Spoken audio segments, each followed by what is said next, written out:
اعتقد اسوأ حاجه حصلت لي الفتره اللي فاتت هو ان انا عارف انا عايز ايه بس مش بعمل اللي عليا خالص.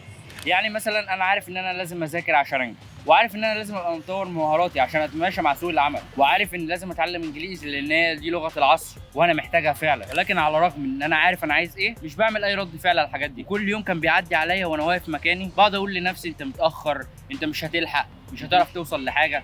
لحد ما في يوم دماغي نورت على اكتر شخص انا عارفه في حياتي ناجح ومنتج في حياته، وعارفين بقيت كل يوم اصحى بدري عشان اراقبه وامشي وراه واعرف هو ازاي منتج وناجح كده في حياته. وقتها اكتشفت ان سر الانتاجيه مش الشغل الكتير، السر كان في حاجات تانية خالص اصلا ما جاتش على دماغي. وبصراحه كده السبع حاجات اللي هو بيعملهم اللي انا هقولهم لك لما طبقتهم بشكل عملي في حياتي شقلبوا حياتي 180 درجه، غيروها بشكل انا اصلا ما كنتش متخيله. انا حالا هقول لك على السبع حاجات دي، بس الاول خليني اقول لك اغرب واحده فيهم واللي حرفيا لو انا ما عملتهاش يومي باظ.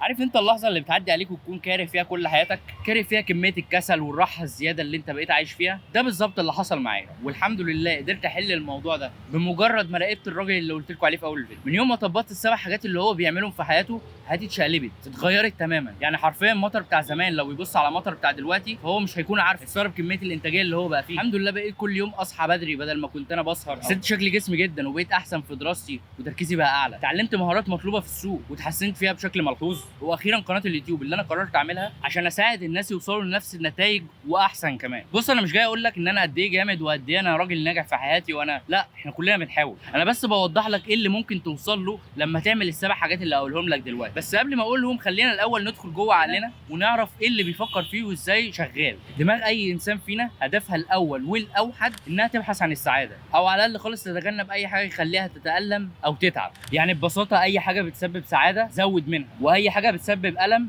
اركنها دلوقتي او اجلها خالص. يعني مثلا التمرين دي حاجه اول كام شهر فيها ما بتوركش نتائج فوريه، بس على الرغم من كده هي بتديك الم فوري، فعقلك ساعتها بيروح مفكر كده شويه ويروح قايل ان شاء الله بكره هبقى انزل التمرين، او بعد اسبوع هبقى انزل التمرين، او لا مش هينفع اتمرن بكره عشان ورايا مشوار فلاني او ورايا خروجه فلانيه. وعلى الجانب التاني بتلاقي عقلك بيوافق على الحاجات اللي بتسبب سعاده، على حاجه مثلا زي مسكتك للتليفون، لان حاجه هي ما فيهاش فيها الم وبتسبب لك سعاده فوريه. يعني من الاخر كده مجرد دوبامين سريع. انا بس حبيت في البدايه اوضح لك النظام اللي علينا شغال بيه.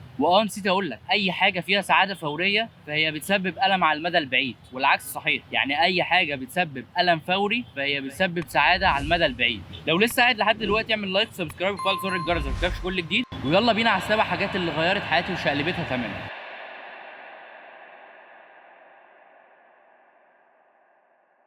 عشان تزود انتاجيتك لازم اول ساعه من يومك ما تشتغلش فيها. ازاي يعني؟ مش فاهم ايه الكلام ده. الصدمه الحقيقيه انك لو بدات شغل على طول اول ما تصحى من غير ما تهيئ نفسك، عقلك ساعتها بيكون مش جاهز وتركيزك بيبقى في الارض. الناس الناجحه والمنتجه بس هم اللي بيعملوا العكس. اول ساعه من يومهم بيهتموا بجسمهم بتركيزهم بمزاجهم. يعني موبايل لا، ضوضاء لا، مشاكل لا، بس مثلا بيعملوا رياضه خفيفه زي المشي او التامل، او حتى ياخدوا كوبايه قهوه وهم ساكتين في حاله هدوء كده وتركيز. ودي حاجه اسمها برايم تايم بريبريشن، يعني بتجهز عقلك عشان يفوكس اكتر باقي اليوم.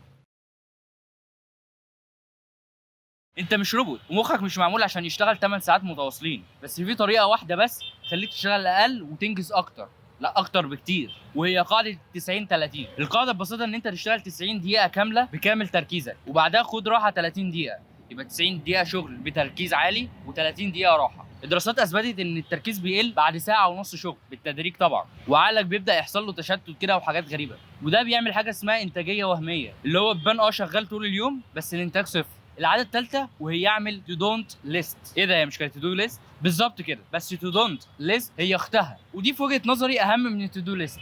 اللي اصلا مش عارف يعني ايه تو دو ليست، فهي دي القائمه اللي انت بتحط فيها المهام اللي هتعملها على مدار اليوم. طب يعني ايه بقى تو دونت ليست اللي هي اختها؟ بتعمل قائمه او لسته بتكتب فيها الحاجات اللي انت المفروض ما تعملهاش على مدار اليوم، يا اما اصلا الحاجات دي مش مهمه، يا اما انت هتاجلها لوقت تاني وهتعمل دلوقتي حاجه اهم. وطبعا لما تعمل القائمه دي هتبعدك عن ان انت تتعطل او تتشوش في نص الطريق. يعني من الاخر لما تعمل التو دونت ليست والتو دو ليست هتحط اولوياتك على مدار اليوم وهتبعد اي حاجه تشتتك.